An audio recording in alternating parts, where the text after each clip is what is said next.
EB02 has just released out in Japan, and if you didn't see our video going over the entire set, every single card, there is so much cool stuff, even though it's a small condensed set, that I think are going to be included into the meta. So obviously with new inclusions and a full OPO10 meta to evaluate, let's take a look at our OP10 meta tier list and change it up for what we think EB02 is going to happen. But first, a word from our sponsor. If you're like me and every single morning you need a hot cup of joe, or I don't know, maybe you just are normal and like coffee, look no further than Funky Rooster Coffee. Just pure fans of coffee. They actually also play the One Piece trading card game. I actually matched up against their owner in one of the tournaments that we played in. You can get a couple different types of coffee on there. Personally, I'm a fan of the Brazilian single origin medium roast, and maybe personally you don't like regular coffee, you're a decaf person, they've got that option too. You can also subscribe to their monthly coffee fix. Every single month you'll get a fresh bag sent to your door of their coffee. Plus, you can save 10% while savoring the rich flavors and unique profiles of their expertly roasted coffee. Personally, I'm kind of a big fan. I was drinking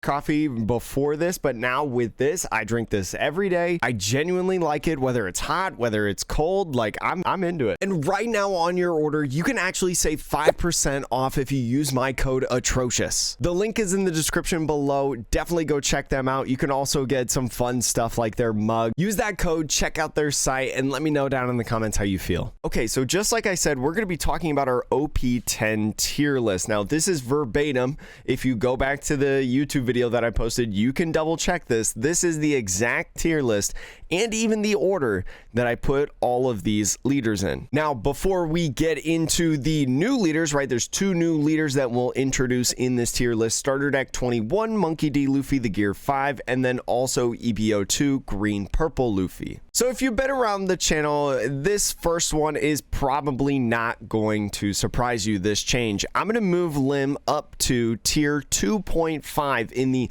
top cut squeakers, right? Decks that don't consistently make inside top cuts. And everybody always gets excited to see one or two of these make their way into the final stages of a tournament. I really undervalued Lim in OP10, right? Especially at the start. It got so many new pieces that added so much depth inside of it. We even saw its run into a top 8 of the Asia finals, right? AG doing a really good job in that tournament. If I had to rank this though, because I am kind of ranking these slots from what I think is the top of the category to the lowest of the category, I think it's definitely near the top. I think it's honestly one of the top 2.5 tier decks in the meta. And I think with some slight meta adjustment, right, it can have a huge jump within the game, kind of vying itself as one of the best green decks. On that note, I'm going to move Smoker all the way up to the front on this tier list. It's going to be really interesting. We saw Smoker have some success with the OP09, OP10 format, especially as one of the stronger black decks to fight against Blackbeard. EB02 introducing that new 7-cost Sengoku brings a lot of flexibility into potentially a Smoker's game plan, right? Being able to bring back Borsalino is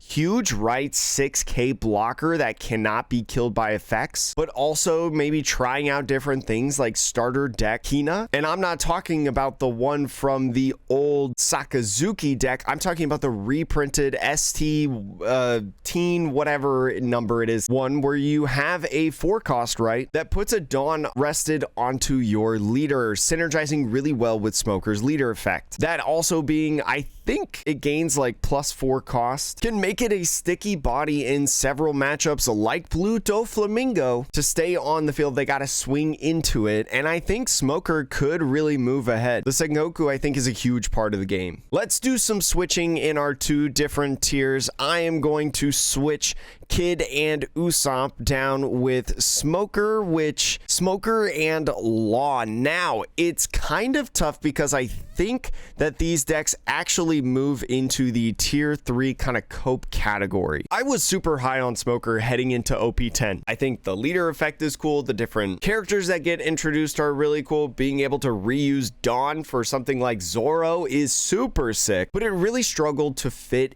in the format. And I don't think we can deny that Usopp and Kid are the two best leaders heading into this format and that have come out of OP10, right? The only leaders in OP10 that really have seen results at all. Where I want to put these two exactly, I'm not 100% sure. I will reorder like this entire tier here very soon. Don't worry. I don't think, especially in this tier 2, I don't think that these spots are indicative of the order of strength, in my personal opinion. Now, speaking of overvaluing, I definitely think that Trafalgar Law gets knocked down into the YouTube bait category. I've been saying, I'm like, man, Trafalgar Law, I really believe in it this time. You know, red, green got some cool pieces that kind of work in Smoker. Maybe you can integrate them in there. But I think just the pure removal that is in the format right now, right? Blue having great removal, Black Yellow Luffy having great removal, Blackbeard negating on play effects. It's just a huge knock to the deck. I just don't see it really existing, and I really think it's a Western bait tool at this point. Also, YouTube bait is not organized at all, because there's no way I'm trying to organize 40 leaders or whatever. I'm also going to move a couple of these other ones down. I think Odin is bait. Sorry, Strongest Wizard. Croc is just definitely not there. They're just all super underwhelming, right? Just kind of missing that one piece. I mean, we've seen Robin in the West have more success than Purple Yellow Croc. I think Green Purple Doflamingo and also Rebecca moved down into tier 3. There was a ton of people that loved Doflamingo heading into the format, and it's a great deck to try. There's some good videos. I think this one right here is a great video to watch on Green Purple Doflamingo. But not even locally do I see a lot of Green Purple Doflamingo results, right? If I'm not seeing results from you locally, it's a tough world out there. I will say with Rebecca on top of that, right, it is true that Rebecca gains great pieces, right, in the Dressrosa package to be able to use in the deck. But I think all of those pieces were really just designed for Usopp, right? With the 7-drop Rebecca that we saw in the Asia finals be a huge standing point and a huge dominance factor, it's impossible to play within this deck, right? Being stuck at a 7 cost, no way to bring it up for that on play effect, just makes your deck so much slower, right? What are you going to do? Play an 8 cost Gecko or Isho before you go in and you play that 7 cost Rebecca in the next turn? No, you want the immediate impact of that 7 cost Rebecca to be able then to immediately play the Kyros and also the 4 cost Zoro. Usopp just having that +1 to the Dressrosa 2 cost or higher characters just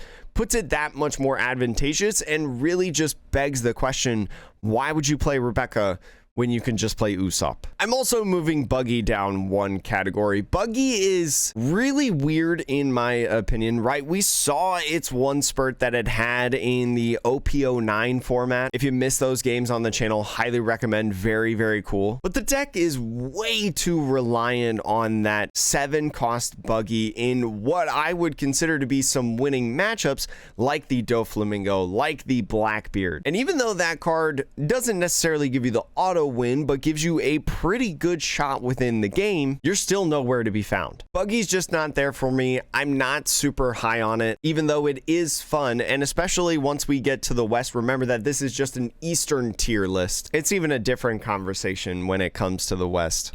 This might be my hottest take of them all, but I really think Purple Luffy goes down to tier 2. I think the 3 best decks in the format are Crocodile, Black Yellow Luffy, and Blackbeard. And I know really that Black Yellow Luffy doesn't have the results from OP10. Although I might have been like the only Western person in the world that wasn't surprised when it won that Japan championship that we covered. Black Yellow Luffy, just a consistent and strong deck, gains way more consistency with the EB02 2-cost music event. Like, I genuinely think you replace Three Brothers Bond, right? Go ahead, play those cards, or maybe a split of the two, and you've got so much value incoming. We've even seen some innovations within the deck, like putting the OP10 1-cost Beige that adds so much strength and versatility to it, right, in its 2K inclusions. Really think you start to see a little bit more of Black Yellow Luffy within the meta, and Purple Luffy just not really converting it for me. In all honesty, you struggle against Doflamingo for sure, and you've got a ton of good other matchups, which is why I've kept it in what I would consider to be the highest tier 2 deck and the closest to tier 1, but I've really come off of the Purple Luffy train. I feel like I've been high on Purple Luffy for a while, and I'm finally kind of taking a step back a little bit. I am putting some more decks, though, in the tier 3 category, the first one being Reiju. I think Reiju is a really interesting deck, right? And it got a couple different options in EB02, specifically that new 4-cost event card. And let me tell you, like, local Reiju fans are dominant. I mean, I see this deck way more on flagships and, you know, different results, local results in the East than I do green purple Doflamingo. And this deck was a fan favorite in like OP04. I've also been seeing a ton of Gecko, so I'm going to put Gecko in the hard cope category of tier 3. I think it needs to prove itself a little bit in order to move up into the top cut squeakers category, which is way smaller actually than I originally thought it would be before I was recording this. But Gecko being able to use leader effect to spam board, right, having a good amount of removal for certain matchups like Doflamingo, but also again going wide, spreading the board against Blackbeard, having that 4-cost Perona as well, probably pretty good if they don't use leader effect, right? But either way, you're putting things active on the board and forcing them to use removal cards to get them off the field before they start swinging. So having some interesting matchups right here and here. The last couple weeks I've been seeing a lot of Gecko stuff on my timeline. It's an interesting deck, and I know some people in my local level that are playing it right now and trying it out and been having a fair amount of good stuff with it. Even though that's OP09 format and it's not relevant to this video, I think that this deck is underplayed and underexplored at this point. Like, it's pretty much figured out because it's the only deck that can really truly revolve around 8-cost Gecko Moria. So yeah, the list is most closely solved at this point, but I think it's underexplored in its matchups and how it fits within the meta. The last leader that I'm going to move around in between the different tiers, I'll reorder the tiers in a second, is I'm going to put Iceberg in tier 3. This is my cope. I watched a single game of Iceberg with the new cards from EB02, that new little 1-drop, and learning a little bit more about that 1-drop and how the deck can actually go and function. Holy cow, that deck is kind of cool. I watched it beat up a Eustace Captain Kidd over on YouTube, and I immediately bought playsets of some of the alternate arts within the Iceberg deck because I wanted them in case I needed them to play Iceberg. I highly recommend like looking up Iceberg videos, especially with the new stuff that's in EB02, the stuff that's in EB01. I don't know, like this, I'm keeping it here. I'm restraining myself and keeping it here. All right, so what else do I want to order? I think the elephant in the room that we're going to talk about, Anel. I think Anel, nobody can deny, had the biggest boost within this game and this incoming set. Getting that 10-drop Anel, a 12,000 power essentially rush character that gains you a life, is such a huge inclusion, right? The aces are really good because the ace allows you to gain life and have rush on, what is it, like a 10,000 power character? But Anel is 2 higher, and no matter how much life you're at, you get that rush. It's not conditional like the ace. Now, I will say it is conditional to be able to gain the life, but the fact of rushing, like I mentioned, is huge, especially because your rushing is not an on-play effect. Looking at this guy right here, I think Anel definitely moves up, and I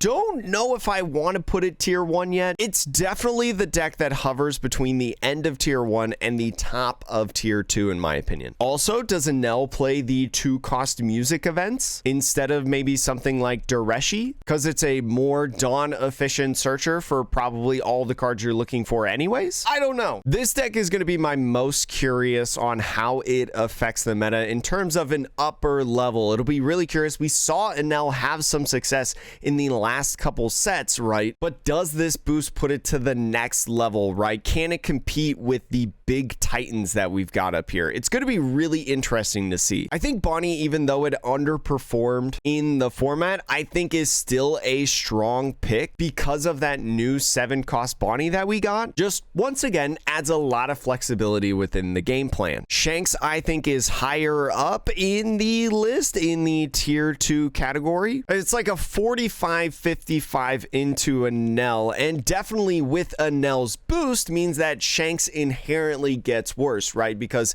a losing matchup gets better and more populous within a tournament, and that win percentage probably goes down a bit. I don't know if I'm convinced that Bonnie hurdles Shanks though, so I think it's fine to kind of keep Shanks right here. I think I'm also going to switch Kid and Usopp with Rob Lucci, maybe put Kid right here behind Bonnie. Now, I don't necessarily think that Rob Lucci is a top cut squeaker per se, but although Rob Lucci here in the West in OP09 is still a viable deck, right? We saw in the finals, Blackbeard gets way better in 10 and Blackbeard becomes a star of the show, and it knocks Lucci down a ton because it's so much more populous, especially with the swarm, right, of something like the Usopp being a viable strategy. I think Rob Lucci kind of suffers a little bit. Nell getting a 12,000 power rush character on top of that. I still think Rob Lucci is a good pick, and I still think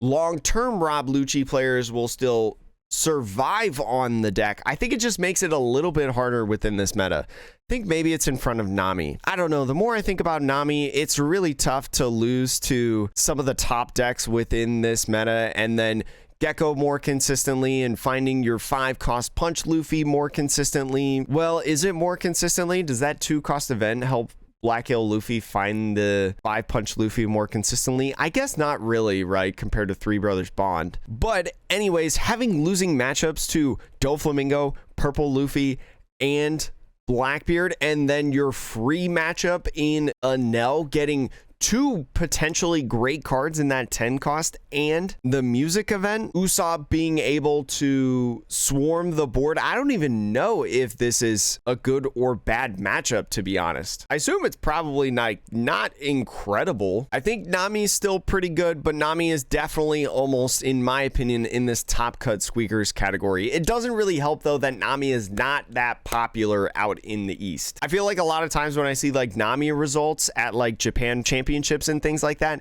it's always like X3 or something, or just bubbled out of top cut. I'm gonna do only one simple switch in the top cut squeakers. I'm just gonna switch these 2 Luffys around. I think that's pretty fair in all honesty. I feel like Red Purple Luffy has been super undervalued in 10, right? I think even Bello Betty has had more success than Red Purple Luffy in 10, but we did see it, I think, in the opening OP10 tournament, and I do think that there's a lot of value there in a lot of different ways that you can build and play around with this deck, and I think EB02 could have it see some good stuff. I don't even know how I would rank these. I think probably Zoro and Katakuri are definitely up front. Brother, I got a local warrior, my friend AJ, who is so dominating in Katakuri right now in the 09, and I gotta think that in 10 it's probably not bad, and inherently then EB02. Let's just hope that they don't print yellow Big Mom Pirates stuff in OP11. We do know that there's a new Katakuri leader coming. I'll put Smoker and Law more towards the front, and then maybe also Rebecca as well. I think Rebecca probably somewhat behind Yamato, and I think the rest of this is probably fine. All right, the 2 new leaders in this, we've got the green purple Monkey Day Luffy first. I'll reread the leader effect in case you need to know. Green purple 4 life Straw Hat Crew 5,000 power, and activate main once per turn, Dawn -2.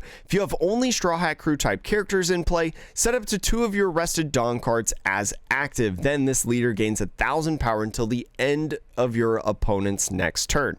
So being another one of those 6,000 power leaders, right, that we see with Luffy, it gets the beginning stages of being able to have a consistent game plan, right? The 1-cost Nami is in this list, the 4-cost Zoro that was included in here, the 5-drop Sanji and Pudding, 3-cost Frankie, 3-cost Robin if you want. There's definitely a really cool archetype within this deck, but I'm going to put it as maybe I'll put it right behind Iceberg. I'm going to put put it right behind Iceberg. If I'm putting Iceberg in there, I think he's probably got a relevant strategy heading into him. But I think it's the super early beginning stages where it's just a little too tough. You need a little bit more pieces. You got to hope that OP11 really boosts it up a little bit in order to be successful.